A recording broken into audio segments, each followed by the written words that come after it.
Hey, what's up, ugly ass niggas? Welcome back to another segment of the Ugly Ass Nigga Morning Show. So we got a lot of interesting topics that we can start this thing out this morning with. As you can see, I got 4 topics we're gonna dive into. As we see, we got the Kendra and the Stephen A topic. Basically, what's going on there? Stephen A was giving us fellas some advice on what to do as far as the date, giving us some little dating tips and stuff. He shared his opinion, and of course, Kendra G, and a couple of other people. I'm not exactly sure who they were. They basically reacted to it and gave their opinion on what he said. Then we got Lil Tay. Lil Tay, I don't know a whole lot about it, but I do remember seeing her. She was much younger. She was younger when she was making. Honestly, I don't know a whole lot about it, but I do know as a recent, they said that she was able to make over $1 million just an hour by signing up for OnlyFans by within the hour. The moment she turned 18, they said she dropped the link for OnlyFans. That shit is incredible. So next we got the potential cancellation of BMF, the show. If you're familiar with my channel, you've been following me for a while, you know that's one of the shows that I do kind of cover. And I don't know, judging by the post that 50 Cent dropped, it seems like it might not be a season 5. I'm not exactly sure, but we're going to talk on that. And then lastly, your boy, Good Doctor, the Prince of Panhandle, Dr. Umar, he's back in these shows, asking for more donations. Might just have a potential big time investment over there. So, with that being said, we're gonna go ahead and get started. What's up, Tails? What's up, Gary? I appreciate you coming through. You say you trade in the stock market right now. That's what's up. I appreciate the love that's going through. You said, what did I eat for breakfast? And early night.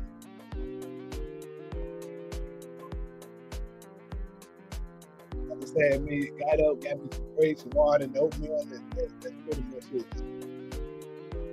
But anyways, for our very first topic,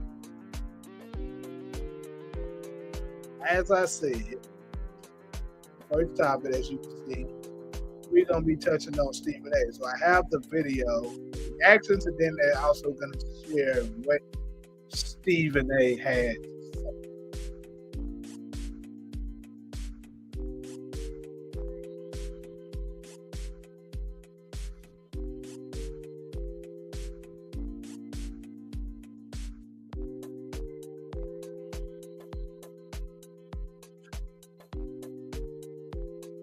So here we go. Shout out to good old Shade Room for providing all this good information for me. So we're going to go ahead and share what Stephen A. had to say. Actually, this is the reaction first. Just telling the fellas you should choose a 7 out of 10 when it comes to women instead of a 10 out of 10. A lot of women get emotionally connected to men who are not even proving that they want to be husbands. It depends on what you want. What is your dating style? If you're just trying to date and have a good time and you want to pop up at the club, then yeah, a 9 is going to be important. But if you are trying to settle down and build a life with someone, then the physical appearance, you can't be busted, but it's not going to weigh as much. And I think that all women on the internet, stop letting men who don't even want to be husbands get to you. Don't let them emotionally bother you because they don't want to be husbands anyways. They want to date, they want to have a good time, and that's what it is. And that's not. So apparently it seems like Kendra and the other lady, I don't even know who the other lady is, ain't too happy about what Stephen A had to say. First of all, let me go ahead and let If we were all walking, There's no man what Stephen A said first. Then we can kind of like go to, what they're talking about. Because if you ask me, I ain't too much have a problem with what Stephen A had to say. allowed that would disagree with what I'm about to say. You want a strong 7. Let me tell you why. 10, too much maintenance.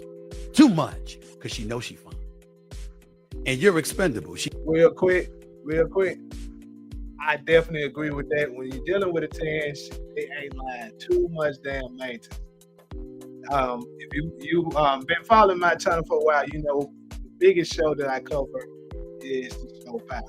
So, in words of our boy 50 Cent, aka Kanan, a bad bitch that knows she fine is trouble. That bitch fine. She knows he said that bitch bad. She knows she bad. Watch your back. So basically, Kanan agrees with her. She can take you or leave you. A 9, that's a problem too. Because you got enough people telling her she's a 10, so half of them acting that way. And by the way, the ones that ain't acting that way still require more from you than what others might. And so you got to be up on your game. That's problematic. 8, that's ideal. Because that's really, really good looking. She got it going on. But at the same time, there's a level of independence that comes with it, which is never a bad thing. There's no man alive that would disagree with what I'm about to say. You want a strong 7. Okay, so that's what Stephen A had to say. I'm gonna go ahead and play what they follow-up was again, and I'll go ahead and get around with numbers on our head. Stephen A. Smith is telling the fellas you should choose a 7 out of 10 when it comes to women instead of a 10 out of 10. A lot of women get emotionally connected to men who are not even proving that they want to be husbands. It depends on what you want. What is your dating style? If you're just trying to date and have a good time and you want to pop up at the club, then yeah, a 9 is going to be important. But if you are trying to settle down and build a life with someone, then the physical appearance, you can't be busted, but it's not going to weigh as much. And I think that all women on the internet, stop letting men who don't even want to be husbands get to you. Don't let them emotionally bother you because they don't want to be husbands anyways. They want to date, they want to have a good time, and that's what it is. If that's not what you want, you shouldn't pay them no attention anyways. Having a 7 or 8 or a 10, that's subjective anyway. Yeah. You know what I'm saying? Yeah. Like I might look at what Tone considers a 7, and I'd be like, she a 10 to me. Stephen A. Smith is telling the fellas you should choose. Yeah. Then what Stephen A. Smith said would make sense. Yeah, But everybody's level of what they think is beautiful and not Is different. it's different. It's definitely in the first place. It's not like we're like, oh, all the 10s are like here and not, you don't. Baby, I know some African kings crazy about me. Yeah. If we were all walking around. Hold up. So basically, that's what they had to say. Let me go ahead and give them my. What's up, DeMarcus? Shout out to DeMarcus, man. He come with the $2 super chat. He asks, who is more entertaining? Kendra G or Tasha K? I ain't gonna lie to you, my boy. I somewhat know about Kendra G a little bit. I don't forget. Tasha K, I'm sure I know who that is, but I can't put a face on it. By default, I can't answer my boy. Anyways, though, diving into what they had to say. So this is my opinion. What's good, support? Kendra G and whoever this other young lady is. Anyways, whoever she is, they basically just talking noise because, you know what I'm saying, they don't like what he had to say. Which more than likely, most of the time, especially in this new day and age that we're dealing with, they're most of the time, they're not going to agree with what it is, even if it is the truth.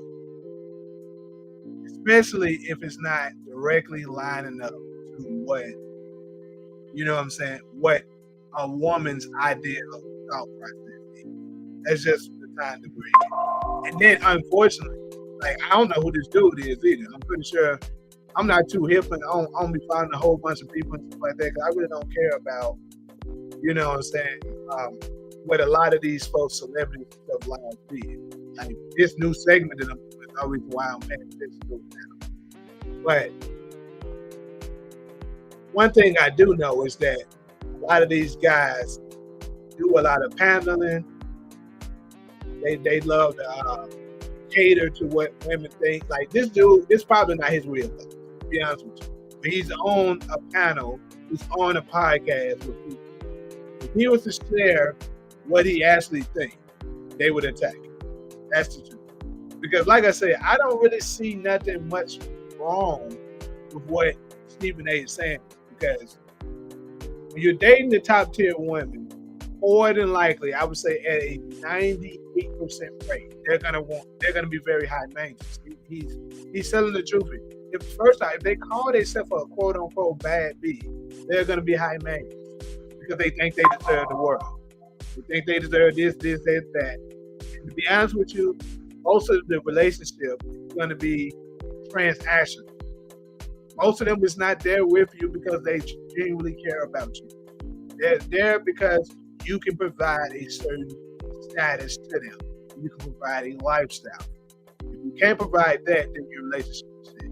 And what's the point of having something like that if, you know what I'm saying, if it's not real? Now, if you okay with that, then by all means, do you.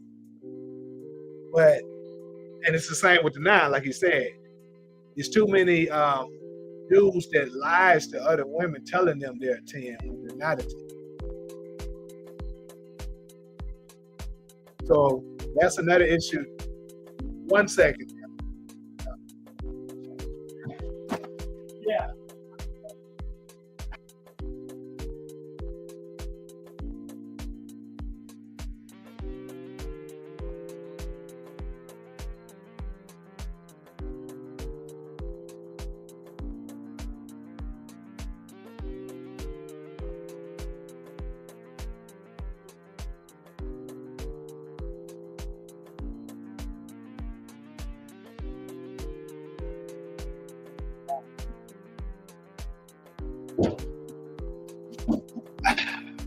Not bad about that. But anyway, what I was saying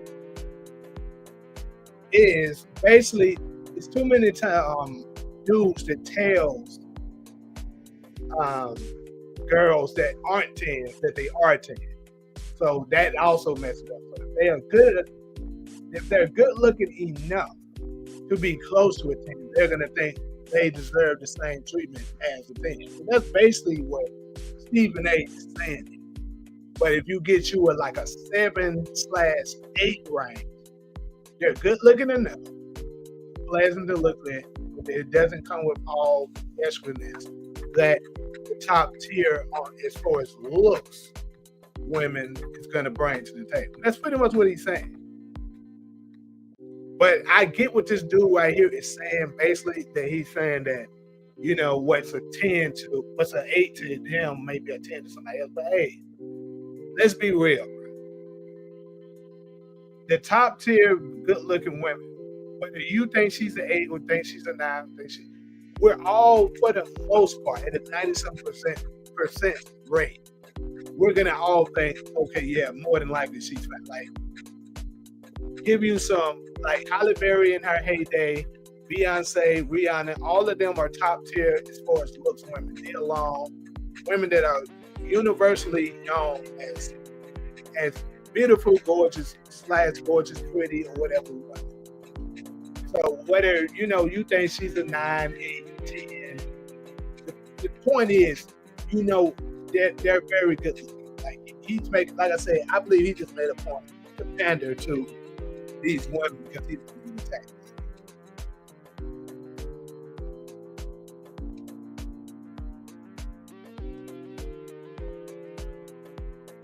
some of these comments.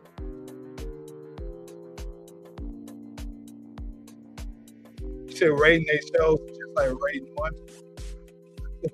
Like I said, I don't know enough about Sasha K to be able to say. I really don't watch it. This nigga.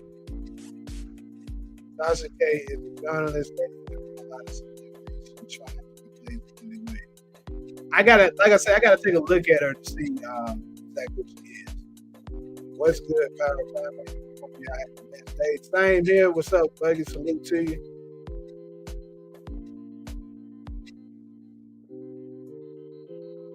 I would rather deal with a woman who is very unique. What you mean by saying you would rather deal with one that's very unique?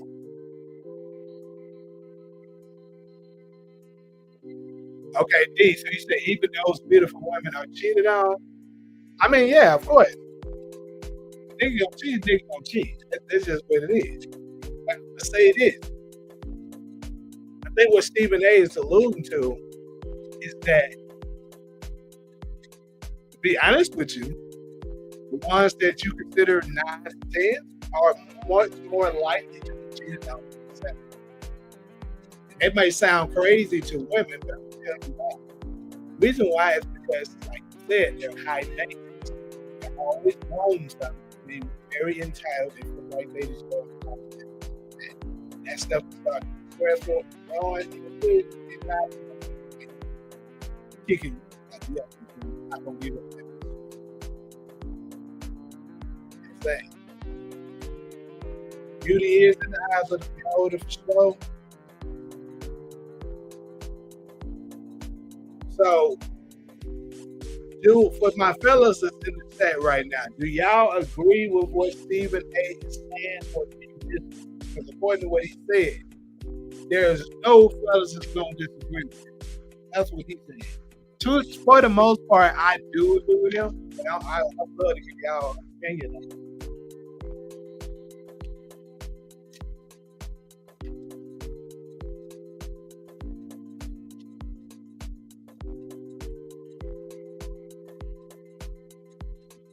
You're more into personality than beauty. I would say that is very much important. This is the thing. I think once you're around certain people long enough, you will eventually they will start to look more attractive to you. I would say the same thing is probably for women as well. Like once you get to know a guy that you may initially didn't think they were too good looking or whatever, you look at them so after being around them for so long, you seeing them come up, you see them all.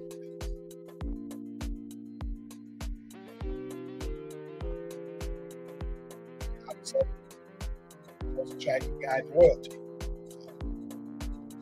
But yeah, I think the personality at this point, especially in today's time, is more important because these women can give you absolute care if you with somebody who truly can't stand this around. About how we live.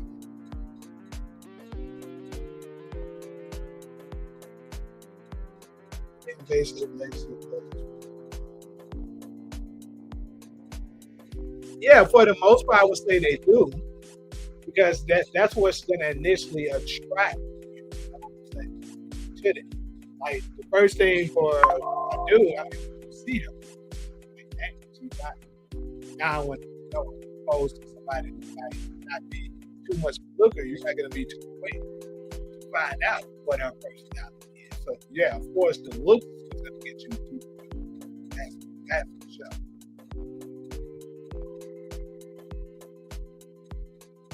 Well, DeMarcus, I don't know. You said it ain't gonna stand out, but like this is the thing. You're not gonna just, at least most average guys aren't going to just try to go. Let's say it's a girl that's unpleasant to look at. You're not gonna be too quick to find out, oh, I wonder what her personality is. Not in the Western society, maybe in the Muslim stuff, culture and shit. with because that's all you got to look at anyway. All of that can be done. But here in the Western society, in America, it's gonna be the look. That's what people do. Then later on, you go, okay, once you actually got a dope personality, like, then guess where you can go forward. Might be there, like, oh, she's fine, she's very frank, she's ag all the time, all of that pays for more. Right, that's what I'm saying, but it's like the looks is what's gonna happen first. You're not gonna just most average do it, and I'll say this is 95%. You're not just looking at the girl like, oh, I wonder how nice. I wonder if she's good to talk. I wonder if she's extra. You're not gonna be thinking this. You're thinking, damn, she fine.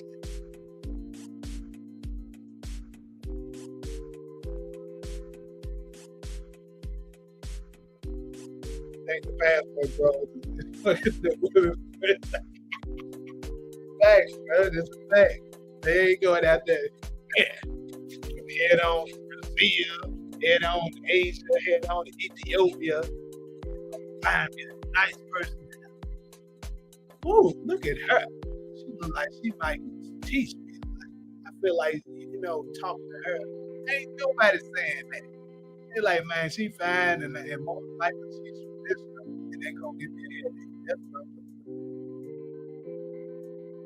If you ain't fine, they ain't even gonna look at you. Passport, bro, ain't gonna look at you. I mean, they would be that. They can go find one with just nice personality across the year. That was the thing that first that guy wants to to look at. It still got bad personality. Because here that too is right. Anyways, though, good topic. Go ahead and transition to the next one. Our next topic that we have is we have the girl Lil Tay. Actually, this right here is kind of crazy. I'm trying to get my setup right.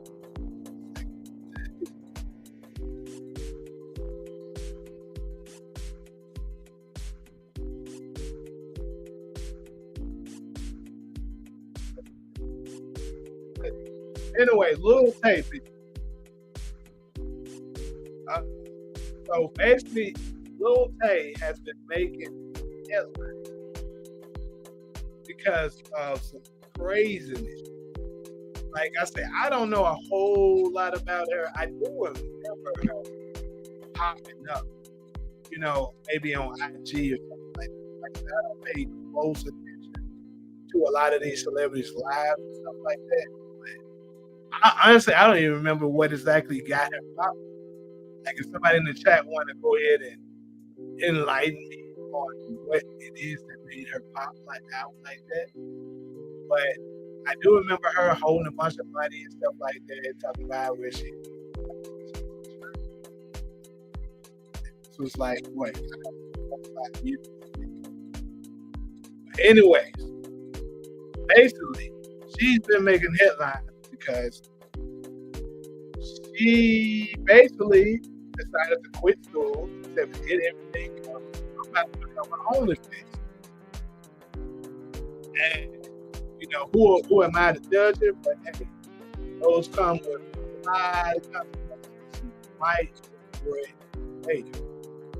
So it's crazy that you mentioned that support. You said about you not surpassing what you I was gonna touch it. I do remember seeing it.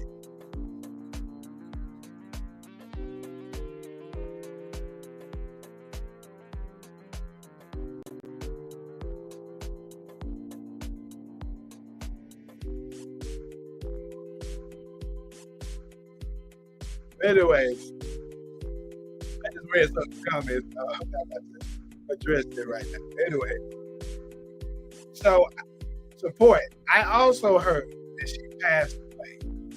Now, remember seeing that. It was all over Instagram and stuff like that. But it turned out it wasn't true.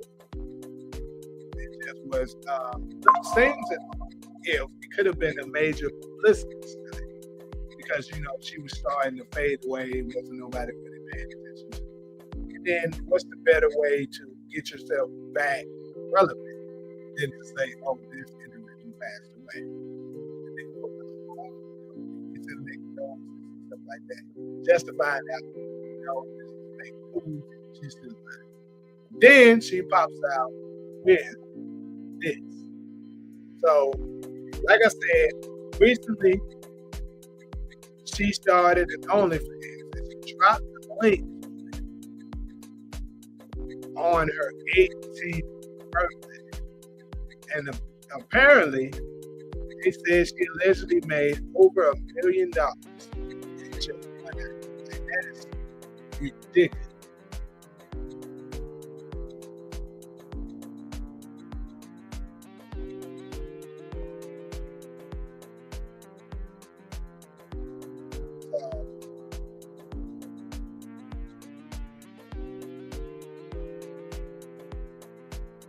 So this is the interview, the little small snippet of Low Tech, what she had to say.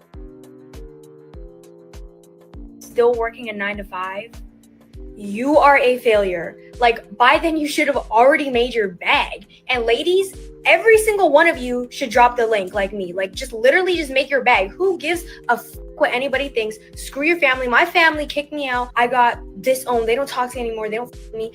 But who gives a sh? I can literally buy their whole life if I wanted to. I'm good. Also, fuck education, because Harvard was never going to help me make 8 figures. That's why I dropped out of it, and I dropped the link instead. If you're over the age of 25 and you're still... Oh, that's what she had to say. It is sad, man. Our youth, we have failed our youth, man. I thought it was bad for me growing up when we was her age. This new generation, they out the chain. D says she's a clown. But I saw that, so hold up. I know I'm not seeing what I'm seeing. Hold up. So basically, she's trying to be an influencer. And of course, whoever the founder of OnlyFans is enjoying it, it's like, yeah, I need to look, I need to listen. That means your father, and then I don't know how true this is. This is alleged too. But apparently, they said the father of this young lady, this could be false, but I did hear this, that the father of this young lady at first was against her, you know, getting on them. But after he saw how much she made in just an hour, he was okay. And that's terrible. That's just basically you're selling your daughter out. And like parents, we got to do better. Well, I'm not a parent yet. I'm just saying we got to do better, bro. Like you gotta steer the youth into a better. Like sure, right now this might look like a good look for you if you're thinking about all the money you're receiving and stuff like that. But she's way too young right now to think about the backlash that she's gonna receive when she gets older. Like, yeah, you're doing, and I don't know exactly what she's having on her OnlyFans because I'm not subscribed. But more than likely, I'm guessing she's probably doing, you know, sexual content, nudity or something like that. And if that is the case, you know, you're gonna look at this later on, more than likely. Like a lot of women and stuff like that, when they're doing stuff like this with fast money, they think it's the right thing. It's just, matter of fact, it's basically the same as us when we're drug. We thinking, you know, when we're doing crime and stuff like that, we're in the gang and all that. We're thinking, oh, it's cool and stuff like that. for the moment. When you go to jail a few times and you build a reputation, somebody who, that's a felon, somebody that's grimy, you get that stigma on your name, folks aren't gonna look at you the same. It's gonna be hard to get that off you. And it's gonna be the same for her. Like right now, she might not thinking about building a family and stuff like that because she's young. She's just looking at, oh, I'm getting so much money, I can buy some. When she starts to see, and let's say maybe she might decide, man, I want to settle down. When dudes look at you and they know that you're doing stuff like that, all they're gonna see you as is a sexual object. Most of the dudes are.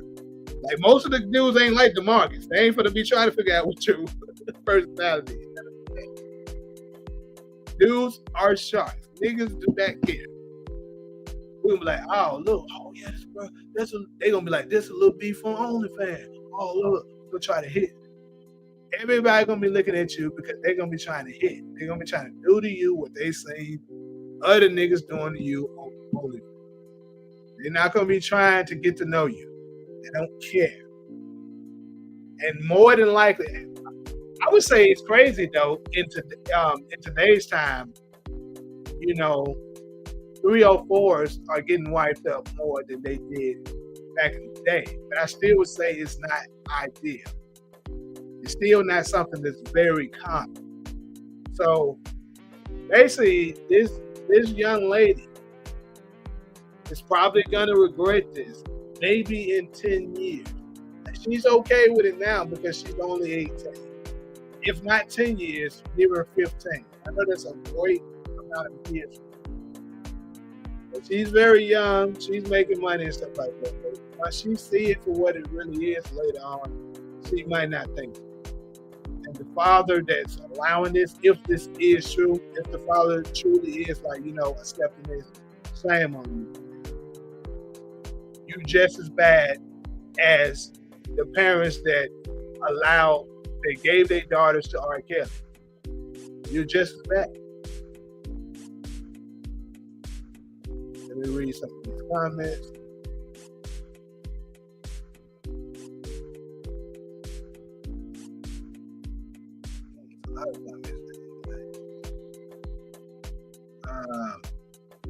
Do you watch All the Queen's Men with David? So I watched some of All the Queen's Men. I watched some of it with my girl. Yeah. I can't say I've seen a whole lot of it. Tupac faked his death. I used to believe that for a very, very long time myself. Now I'm not so sure. Shout out to you. Us married men gotta form a coalition. Yeah, hey, ain't there yet. So. You said, did she start the death march? I don't know. She may have did. Like I said, a lot of these celebrities and stuff like that, when they looking for clout, when they notice that they not popping no more, they'll do anything to stay relevant. So it could have been her, but I really don't know. It's easy to scam people nowadays because they follow that. Look at a normal job. Yep, that's in her eyes. Support apparently it is. And see, that's another thing that sucks in today's day and age. The regular 9 to 5, especially when you're men. Like women can get away with working a 9 to 5. I mean, because all you got to do is attach yourself to a nice caliber of man that makes a cool amount of money, and you're good. But see, if you're a man that's working a regular 9 to 5, an average guy that's making average money, most of the women are just overlooking it. They don't even see you. They don't care. So that's what this new thing has started. That, you're a nobody because you're not. You're not. And I kind of fall under that umbrella because I ain't with the 9 to 5. I'm never the type that will shit on somebody that does. There's nothing wrong. You're making an honest living for your family, or if you don't have a family in it, you're making it for yourself. We need those people in the world because somebody has to do it. You said her mind is cooked? Absolutely. She's done. Her parents took advantage of her, so this doesn't surprise me. So I'm guessing you know a little bit more about her than I do, Kenny. Father and brother used to make her flex her money at a young age. See, I remember her showing off her money and stuff like that on Instagram. That's how I kind of got to know who she was. Leah mother did stuff. Yeah, that's true. Leah people did her the same way. It's sad. Yeah, they the one gave her to R. Kelly. Pretty much. This kid, Lil Tay, parents is doing the same thing. Just more in a more digital way. They're not directly giving her to a man, but they're throwing her out to the wolves and destroying her future more than likely. Working a normal 9-to-5 is exposed by the whole other thing. Right. And it's just because of all the money that they're receiving. You know what I'm saying? They're thinking, oh, this is a great thing. Oh, yeah, dude, look at all this money. And they ain't gonna lie, that's a egregious amount of money. $1 million an hour, bro, like you're making more money than the top right now. But it's gonna come with a cost. Then let's be real. An 18-year-old with that much money, bro, she's not gonna know how to manage this shit. Her parents damn sure ain't gonna have to do it. They coming up with schemes on how to finesse her. That's what's gonna happen. And I guarantee you, see, this is the thing. When you do stuff like this, OnlyFans, yeah, she's making that amount of money now, sure. But that's because you're hot. You just dropped your OnlyFans. But once you get old and everybody get used to you, give it a few months, you're not gonna be still making the same amount of money. And if you haven't managed the money that you got, you let these folks that's around you take it from you, they finesse you out of it. Now you done did all that, you done killed your image and stuff like that, and you don't have nothing.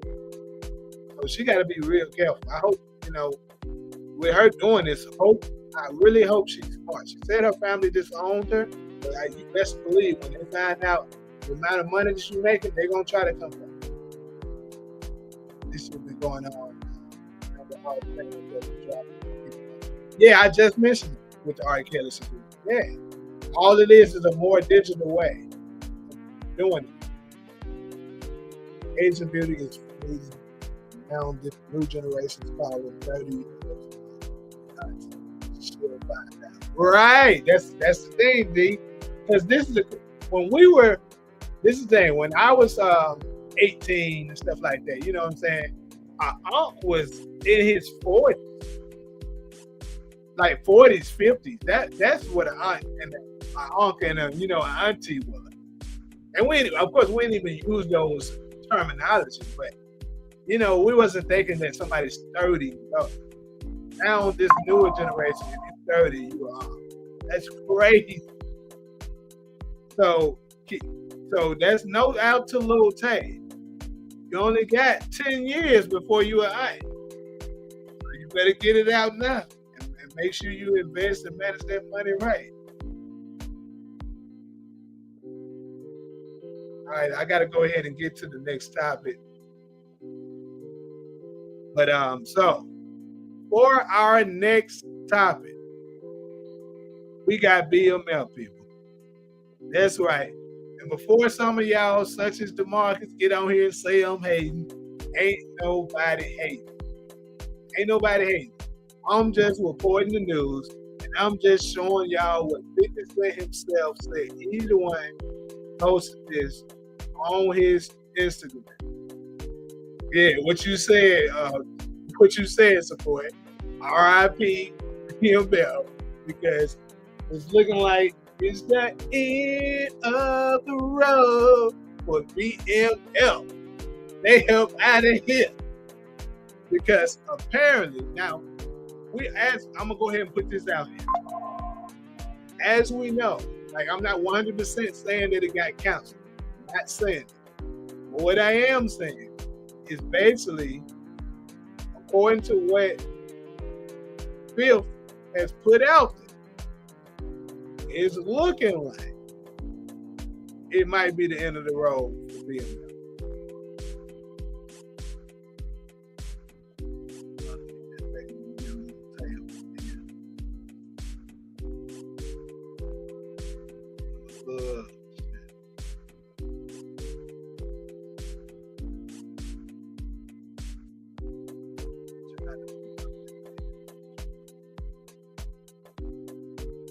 So there's the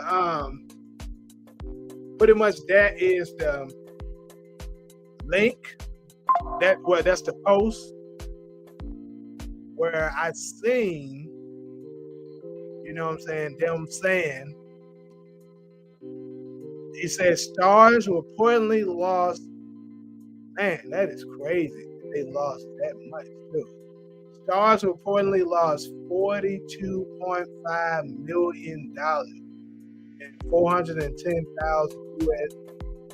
subscribers in the last 3 months, partly due to main shows like BMF Season 4 underperforming. That is crazy to me.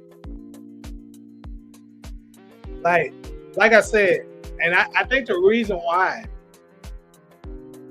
is because Season 3 did such a god-awful job that people just wasn't interested in seeing Season 4.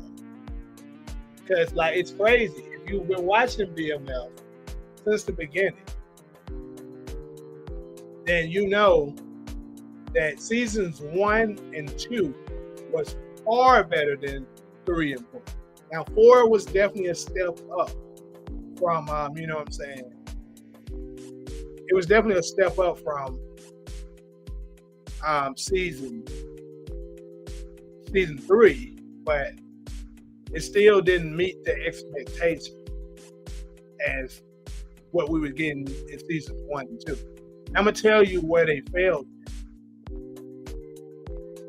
I get it that they gotta follow a storyline to a certain degree because this is partially based on real life events, right? Although they did change a lot. But see, they kind of hyped up Lamar, you know, when they was doing the promos and stuff like that. Everybody was, you know, pretty hyped to see, okay, Lamar is back, the Mickey is back. But Lamar was only in maybe, 4 episodes? Excuse me. And it wasn't very significant.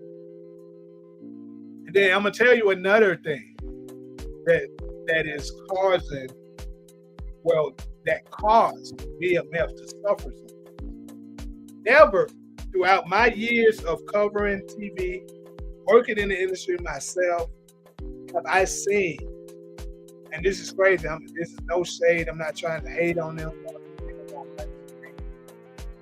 I don't think I've ever seen a weaker lead in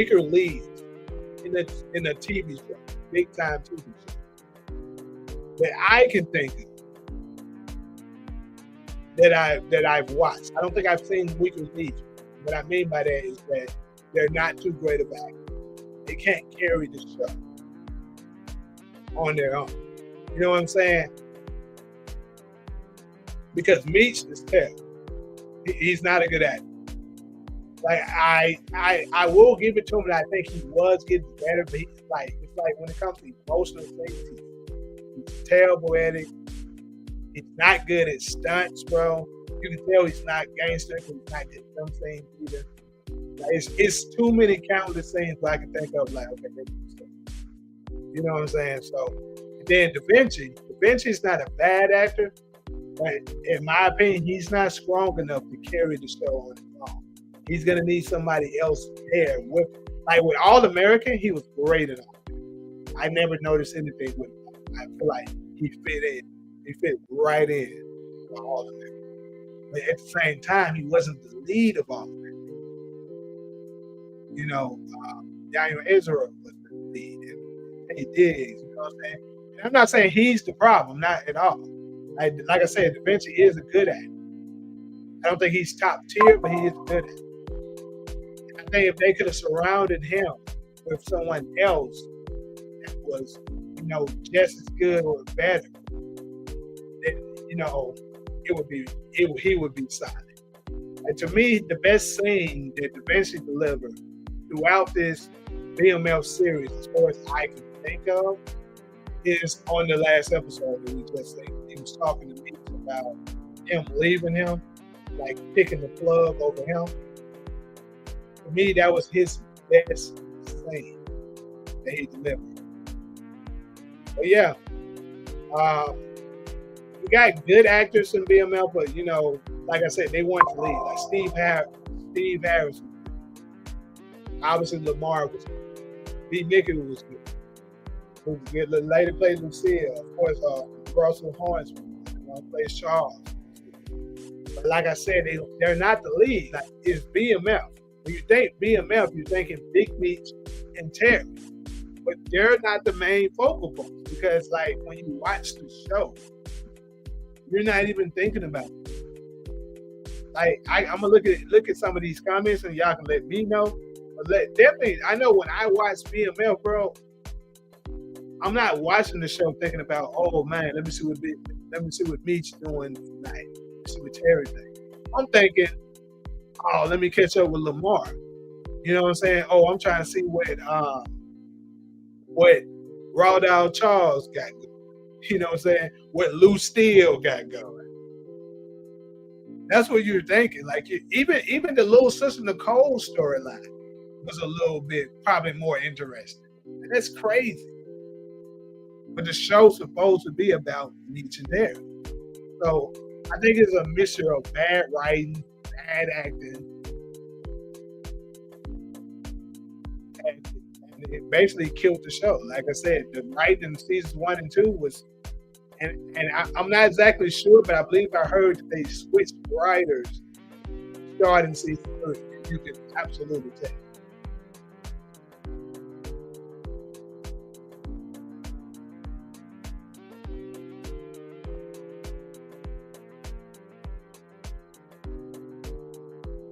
Let me see what these comments say. I know the bar is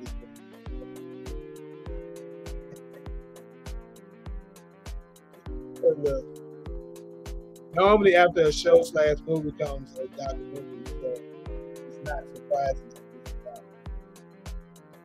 I don't see any other documentaries and stuff do better than this. What about the Lamar stuff? Yeah, Fifth did tease that. I don't know if it's happening for real. But he did say something about it. No more BMF shows. Supporting me good. 50 be trolling for publicity and y'all fall for it. Hey, DeMarcus, that might be the case. I'm gonna give you that. That might be the case. But what I'm gonna say is, I'm not gonna be surprised if this is true too, because, like I said, the show wasn't good. It wasn't terrible this season, but it wasn't. Come on.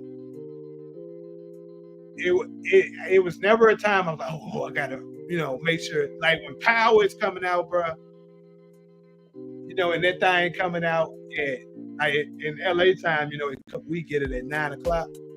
If it coming out at 9:00, at 8:59, I'm right there waiting on the day.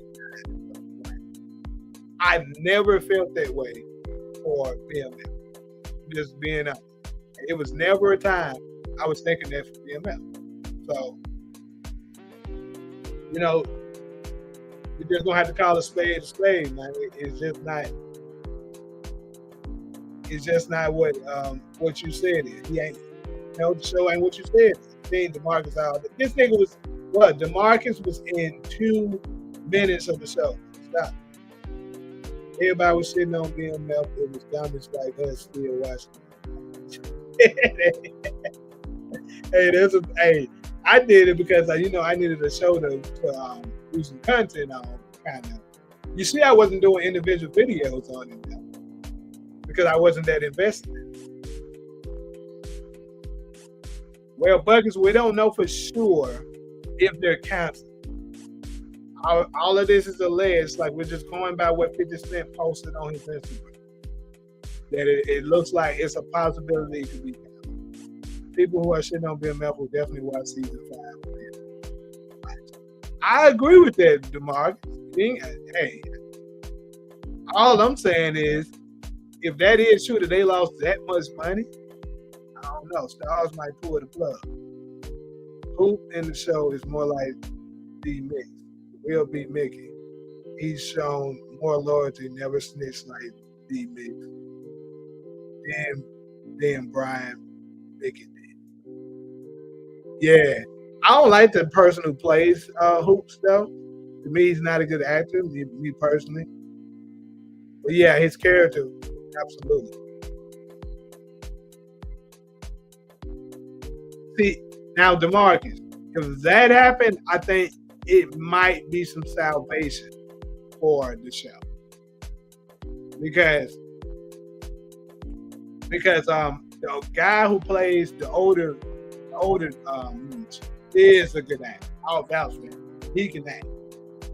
So if they actually go with him, I think that might be the best move for them. They move Lil Meech out of the way. Put him in play. Only part that kind of stuck about that is that would make me eventually, bow out well and upgrade the little guy that's playing the older character. I'm not sure what his name, but I'm not sure how good of an actor he is. But I can vouch for the guy that plays the older Meech. He can act. I think he could possibly get the rating. Y'all said the exact same thing about Michael Rainey Jr. in Power Book 2 Ghost, and they Book 2 Ghost Splinter. Well, I don't know who y'all is, but I didn't say that. But I did say I was worried whether or not it could make it. I'll agree with that. But it wasn't because,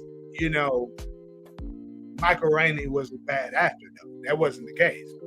It was just the fact that, everybody hated him and stuff like that. And they was worried about the storyline. I think it's because of Power mostly. It did save them. I have friends that subscribe to me. Yeah, a lot of people does that. That's like really a thing. A lot of people does that. And see, I don't know how true this is, but they're saying is that, that's the reason why they're trying to come out with more Power spin-offs so that they can possibly have a show airing almost year-round so they can get back those subscriptions. Because a lot of people do that. To be honest with you, if I wasn't a content creator, I would do that. It's really no point in me having subscriptions if I'm not, watching more about. But, since I'm doing these content, I need to have the show available. So if I need to dig into something, grab a clip and help.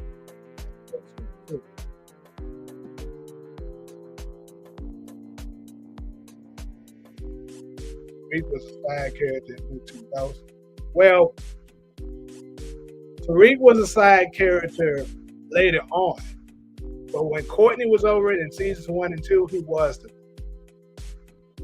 season 3 and 4, he kind of, fell off and it became more of the top.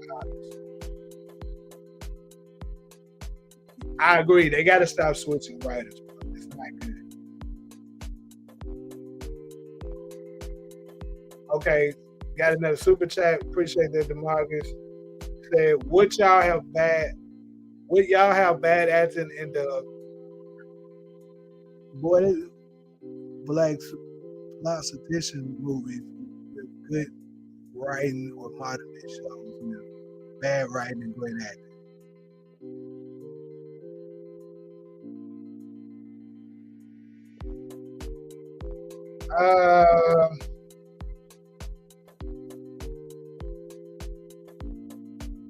Modern day shows with bad writing and great acting.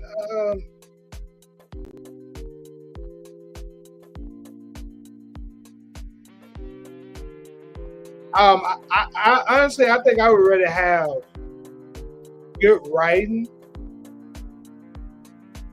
and bad acting, which is kind of crazy. Because to me, if the writing is bad, no matter how good the actors are, they're somewhat handicapped. Because you can be a great actor. You can get, you know what I'm saying? You can get Denzel, Samuel Jackson, Angela Bassett, Lawrence Fishburne, and all them together and make a movie. And give them the script of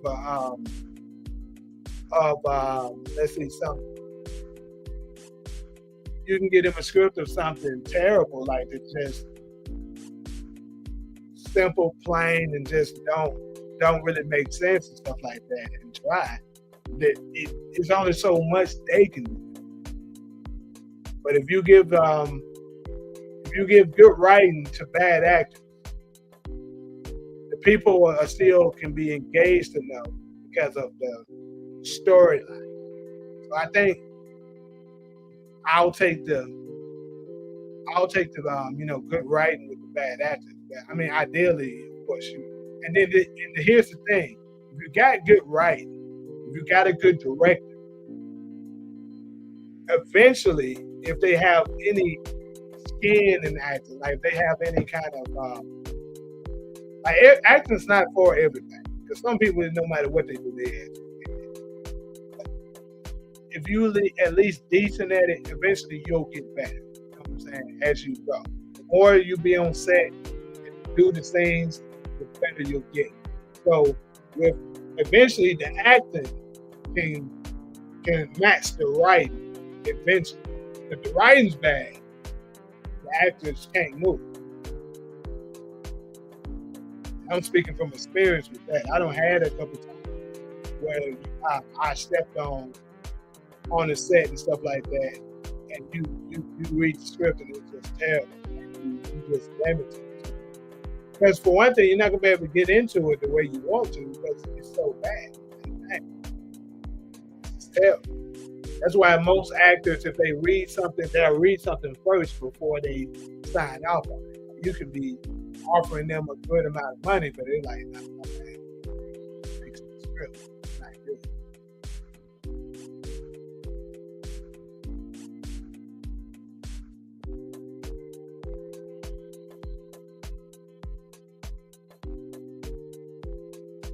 Rick never came off as a fag here. What can I say? Welcome to the show, Leah. Hey, what I am saying is, in seasons 1 and 2, it was absolutely Tariq's show. Absolutely. I don't think we can really challenge it. But in season 3, and for sure season 4, it kind of transitioned a little bit over to more so to House. Let's be real to this. But matter of fact, I'm gonna go ahead and challenge you right now. Think about this. What is the most memorable thing that you can say for Book 2 Ghost in season 4? What's the most memorable thing? What was your question like that? Nigga, I went straight down. So too many of y'all coming. Spike Lee wrote Book 2. Y'all think it would have been better?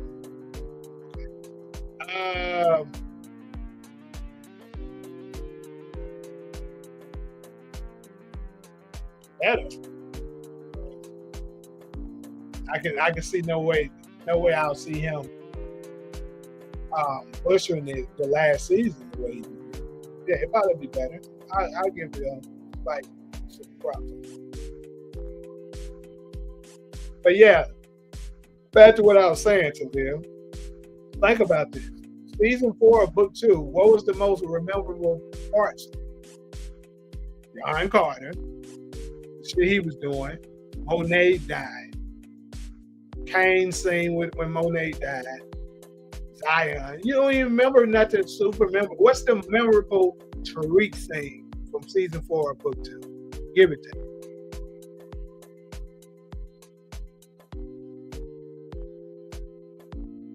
I'm sitting here racking my brain trying to think now myself. What's the most memorable part of Book 2 Goes Season 4? Not the whole series, but Season 4. What's the memorable part that Tariq has that we can say, yeah, I remember that. That was big. It's not, and even if you can come up with one or two, it's not a lot of. You can think of a lot of them for Kang. You can think of a lot of them for Monet because they dominated the show in season 4. Because it is what it is. Most memorable, Noma and her history cutting that hand to get her ring. Yeah, but that was season 3. And even so, though, I said 3 and 4. So exactly. It's not nothing really memorable for Tariq.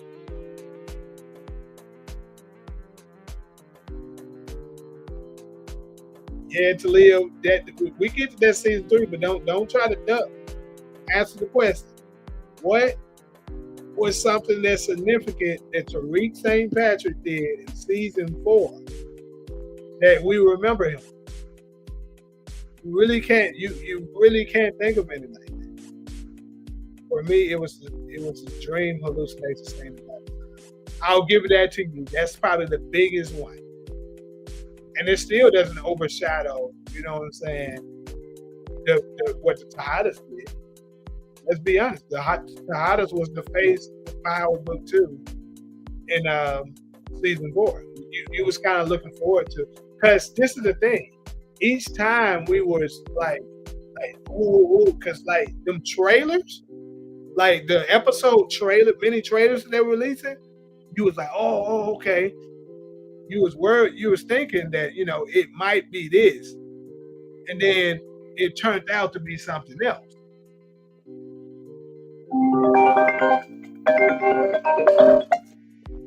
So that's the thing.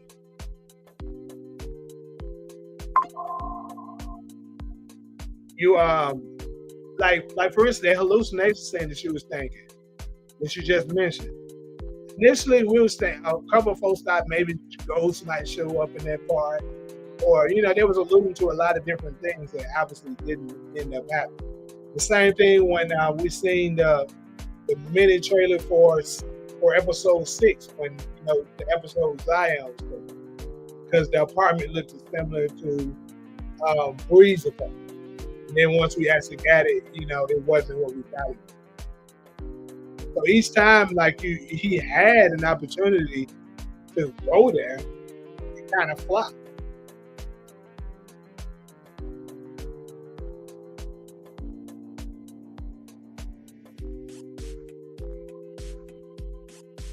That's a show when it's about Quentin Kim should didn't have left the show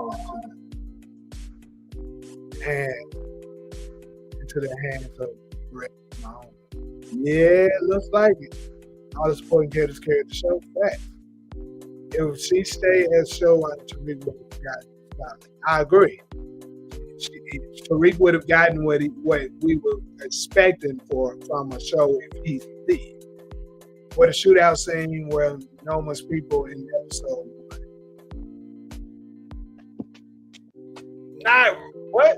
Not really, no. That scene was trash, actually. It wasn't too much in that. Keep it 100. To me, it was too realistic. Like Braden, who looked like he never shot a gun a day in his life.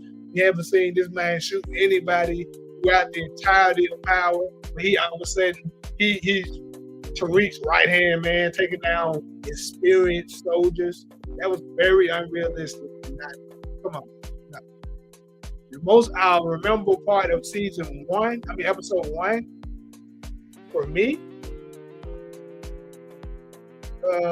probably when he took out Junior. You can give him that. But still, overall, the season, it is part of when Noma came back. Yeah, but this scene was more so about Noma and Kang. It wasn't because of Tariq. Tariq didn't do nothing significant that made you made you be like, oh, okay, that was close. 1 second.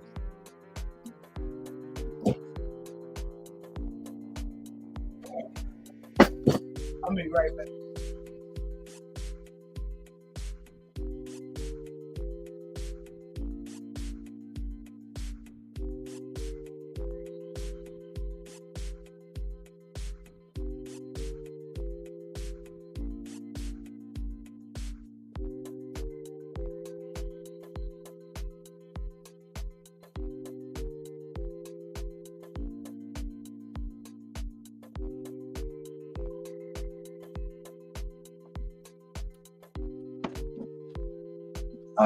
My bad, y'all be having to assist my parents and stuff sometimes.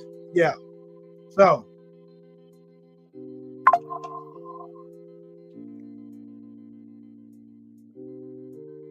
Ray learned how to shoot guns in season 2. Remember, he hunted deers with his family. Yeah, but it's totally different from just hunting than going out into a war shooting humans. Like, shooting an animal is not the same as shooting a human. Just saying, it's not. Well, we had never seen Reed using anything. Hey, it just goes to show more unrealistic.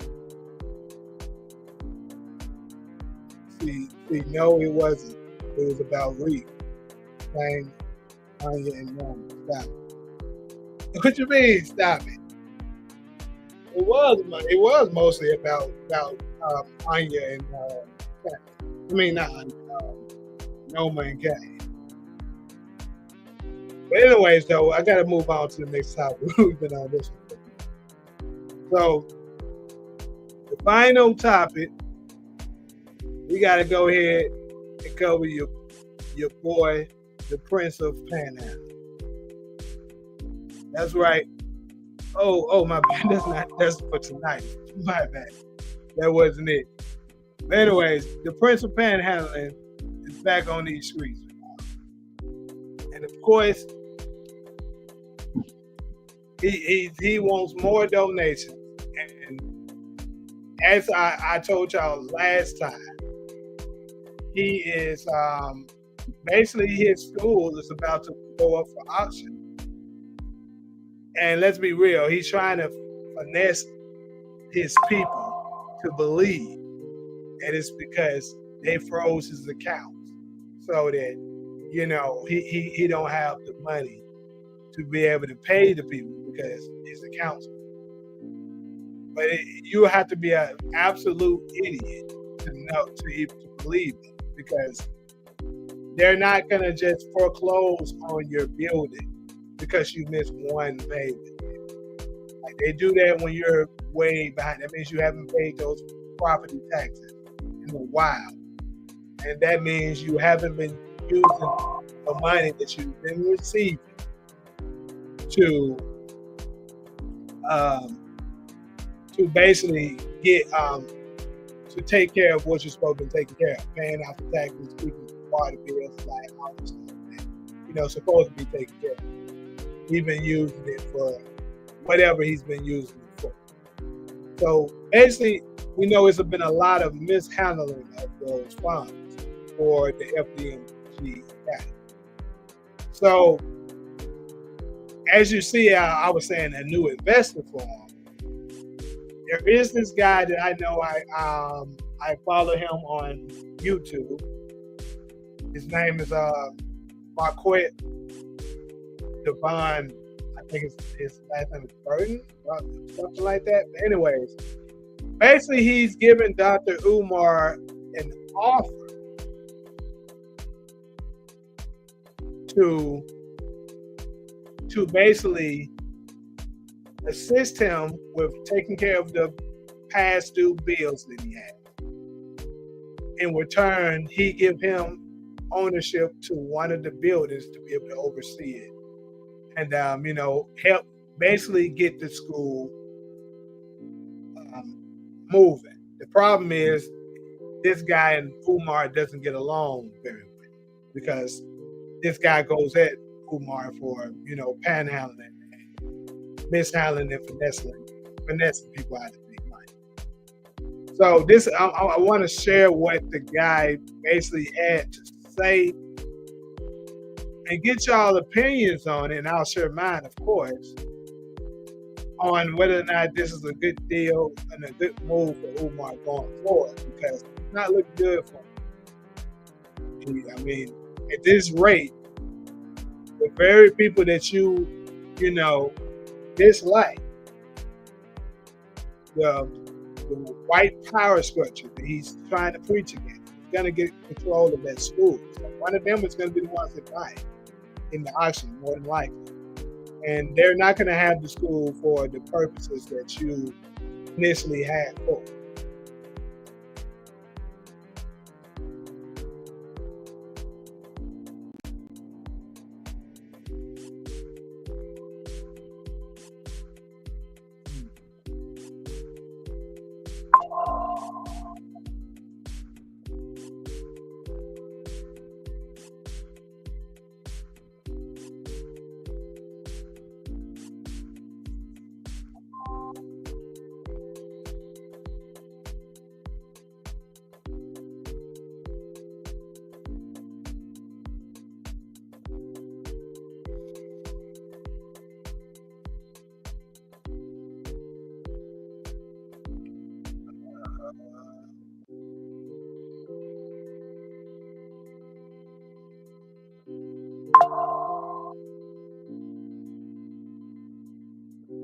So this is the guy I was just speaking telling you about.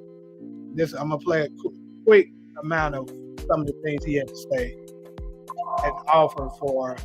Very sincere opportunity and effort to acquire all or part of the FDMG Academy.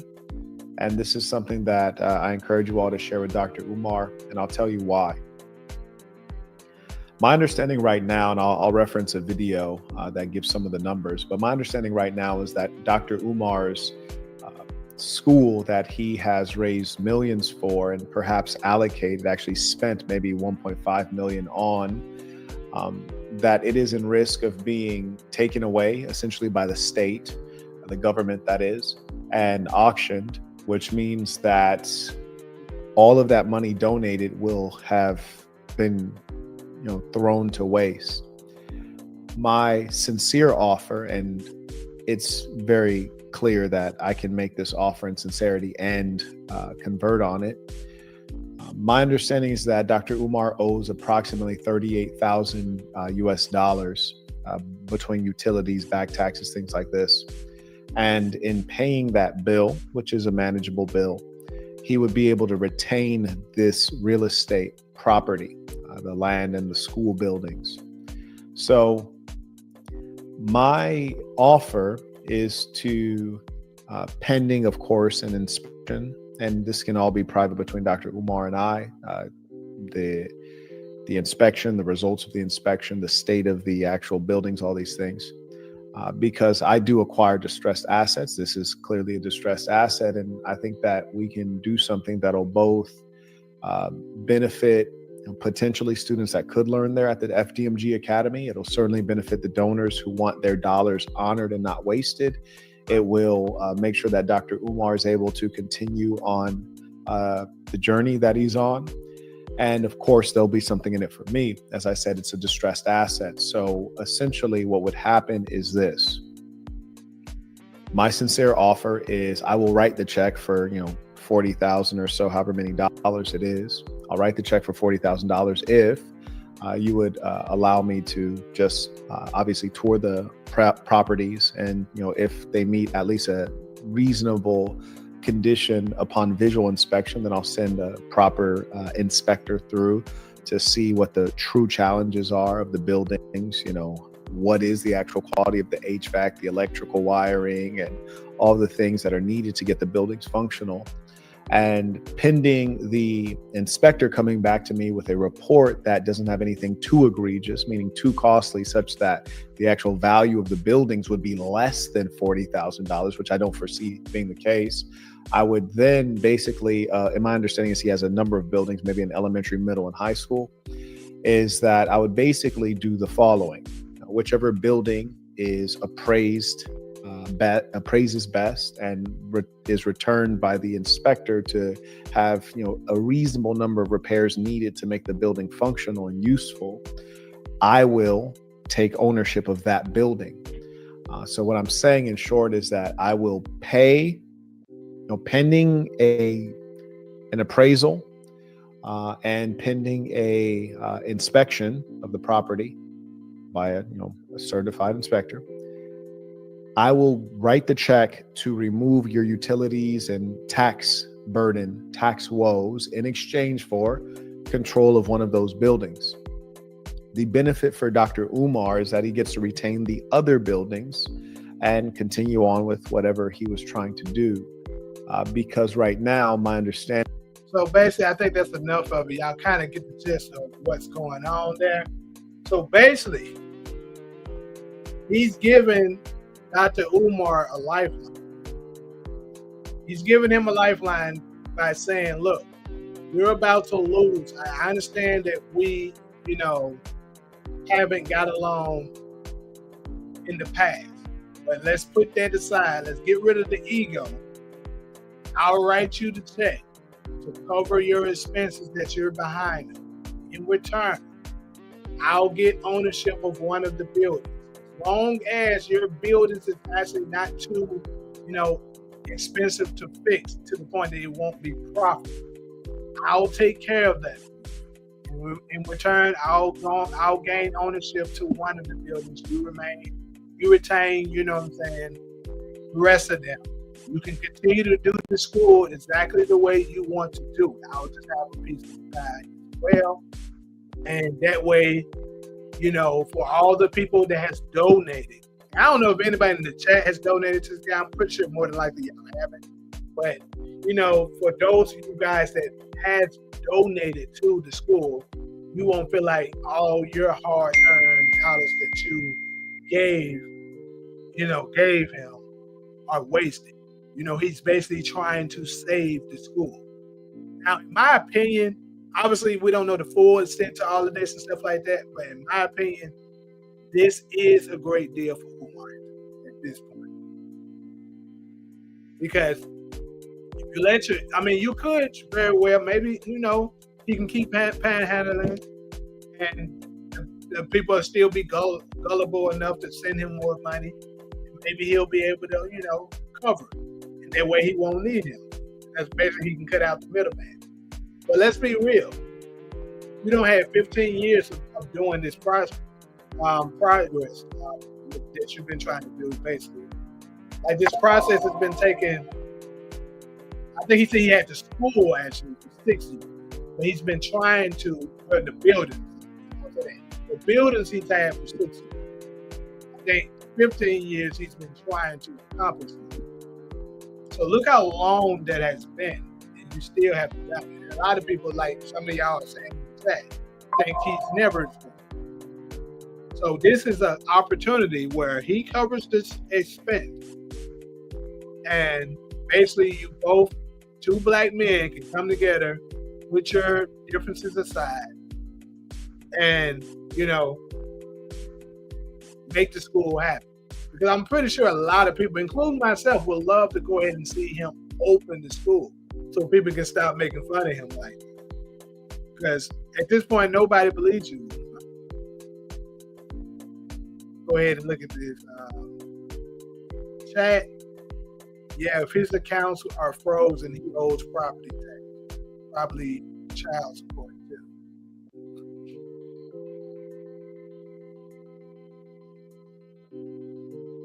He got to flip that hustle, but he can't get black people to support him now because we waking up. He represents Africans. He should get them people out here. Them Africans not give that nigga a dime. That's why he deleted him from different cultures of black people, African. There's no any, but some of those skinny drinks are blood. Here in America. Yeah, see, That's very interesting that you're saying, because yeah, a lot of us were born here. Our ancestors was born here. We didn't come from over the ocean from Africa. We were born here.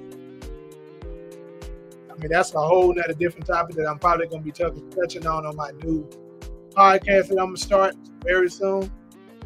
And speaking of which, for people that's interested in joining the panel for that, taking the opening for it. But yeah,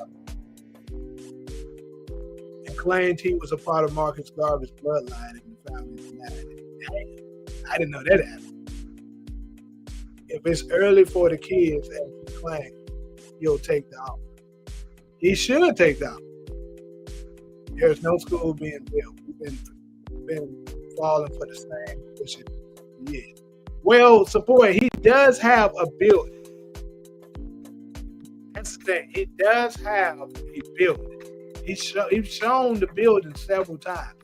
I've seen that. The problem is he doesn't actually have, you know what I'm saying, students and like teachers or whatever. And he hasn't started the school. Like, I don't even know if the school's license or whatever, been approved to even get that started. Last time I was kind of following this thing. He was saying it was something with the what did he say? Something with the contractors or something like that. That's the reason why he wasn't able to get it done. Then he said he needed time and all that. Like, dude, each time he surfaces something new that's going on. The reason why, the school is open. What's up, Steve? Caught me kind of on the back end. I'm about to be ready to get up out of here, but I appreciate you stopping through. But maybe this is an underhanded way of proving the school is bullshit. It could be that, because if Umar turns it down, it moves easy. It could, it could very much be that. But this is my opinion on it. I think, like I said, the school might actually have some validity. It might be actually real. But the thing is that he's not putting all the money that he's supposed to have put into it to get it done. That's what I think the issue is, more so. But hey, I'm going to be following this to see if Umar ends up responding and possibly putting his pride aside and accepting the money to get the school done. Because, like, bro, that'll be your greatest accomplishment.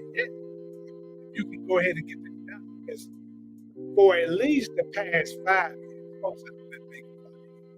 They're saying you finessing me by the money. Panhandling. You basically handling to women. You know what I'm saying? You attach yourself to women, telling them they queen and all that. Basically making them gullible, falling for your BS.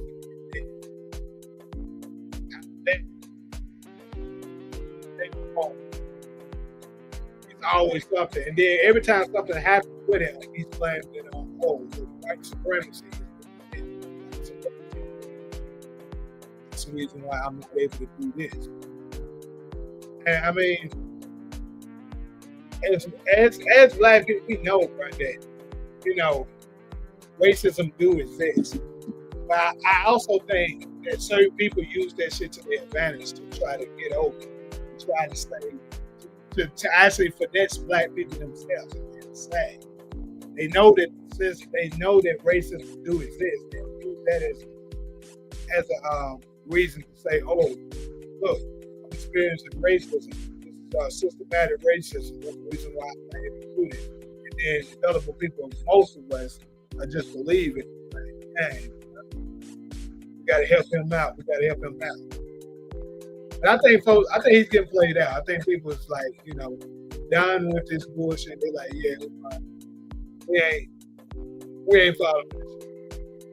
He probably got His loyal supporters might be still in it with him, but I think for the most part, people is like, bro, waiting for the key fob. Your boy Umar Infatune is down bad, and he has a big decision to make. I think if by some miracle Umar can end up seeing this video, I'm telling you, if you truly are trying to open this school and you don't have no other option, take the deal, follow your pride, get the damn school open so that people can say, okay, Umar did what he said. No matter how long he took it, you were able to finally get it open, people don't have to shut their mouth. Say, hey, he got it open. Regardless of how he did it, how long it took, he did. Johnson champion idea that people are probably worldwide constitute single family.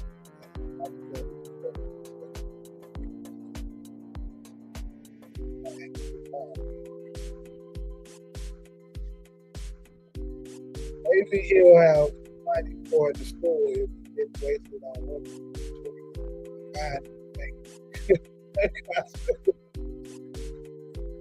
You'll get things done. Hey, I'm gonna say this, Mike. I absolutely think that nigga definitely use that money on women and shit like that, and traveling and all that. We don't know. This is all alleged. We don't know this to be true, but it absolutely seems. That boy been over the seas in Africa. Where my West African queens at? Where my North African queens at? Where my Ethiopian queens at? Where my Jamaican queens at? Where my, he's been all over. My boy been out there getting it. You know what I'm saying? And I do actually feel like if he wasn't doing all that, the school would be over. Unfortunately, this is where he's at. I think he can take it. He can go ahead and go to deal or no deal. I think he needs to hit deal.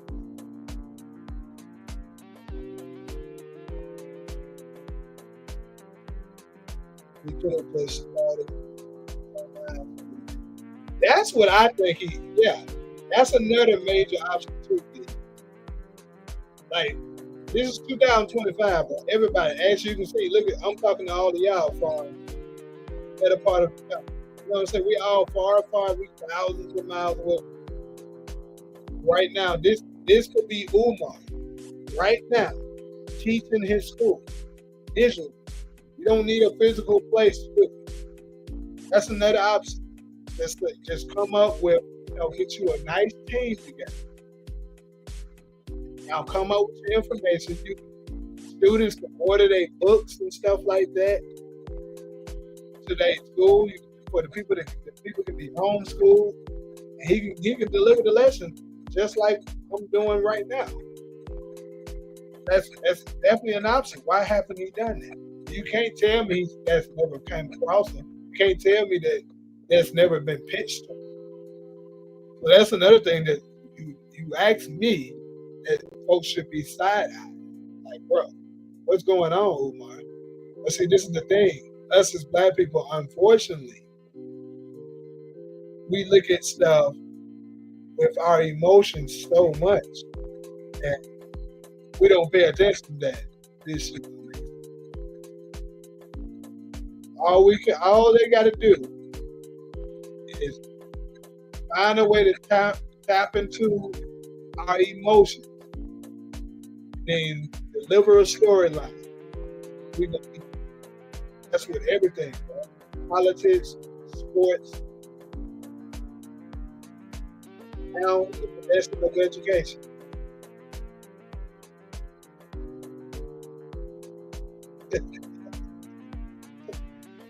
Hey man, y'all get out with me. But anyway, though, that is pretty much what I have for y'all as far as the show today. That's pretty much. But yeah, like I was saying, let's see, we ain't got that many people over in the chat. Just letting y'all know, I am going to get ready to start a new podcast. It's going to be called Black Tech Chronicles. Basically, it's going to be a panel where a bunch of us, just like we're doing similar to now, we're going to get on the panel, and we're going to have a lot of collective different topics where we're going to speak on and give our, open opinion on it. And just have us a good podcast where Black people can give out our thoughts and stuff like that. Similar to I don't know what kind of material you guys look at and stuff like that. If I had to give y'all an example of something to what I'm talking about, a popular YouTuber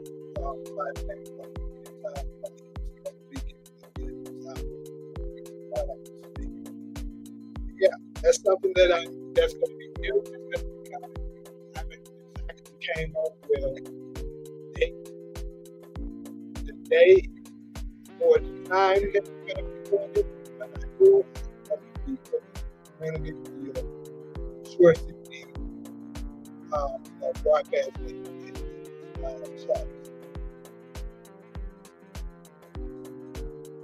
Yeah, that's what I'm just saying. Like, I don't know exactly what time of day exactly yet. I'm still, getting all the people together that I want to do it with. Hey, I'm definitely open. If you could possibly slide it into your schedule, definitely open to have you. But I'm getting it together with all the people. We're gonna have a test run. Everybody's gonna be in the, gonna be in it together. And we're going to basically collectively come up with what works. And we're going to, take a swing at it. I think it's going to be successful. And then the benefits for people, if you ever wanted to get into the YouTube space, and then, want to share your thoughts and stuff on a lot of different views and stuff like that, this is the perfect opportunity. I'll be using my platform, of course, to help develop your following and stuff like that. Try to get you monetized as quickly as possible so that you can also be earning. And then, of course, once I'm reaching a certain amount of money myself, I'll be paying each panel member a certain percentage out of the earnings. So that's the benefits of it. And yeah. If anybody's open to it, if you're seeing this, yeah, absolutely. Some of the people I've had on. Actually, the majority from right now are actors, producers, or some kind of person. As of now. Then, of course, I'll be having guest people also, into that same industry for the life that's going to come on. You'll definitely have the opportunity to network, get to know certain people, develop your platform. Like I said, Buckets, just hit me. Definitely hit me up, and if you have me on IG and stuff like that, just hit me and stuff like that. We can share contacts and stuff like that, and we can go ahead and get it started, because I think I got the majority of the members, and I'm still open to a couple more. So if women are still interested, you can also hit me at my IG. You can see it right here, bottom left-hand side. But yeah, I think it's going to be a nice, successful platform as long as we stay consistent and just be professional. Gonna blow up, and then all of us make us a nice good change and stuff with it as well. So, yeah. But pretty much, I'm about to go ahead and close out this segment. like always, I appreciate everybody. And catch y'all. I am doing a live show later on tonight. So definitely, it's going to be at 11 o'clock Central Time. I also put it in the community. A reminder. Yeah, so both of y'all just going to stop doing tonight. Tonight. And, much love to all of y'all. Catch y'all.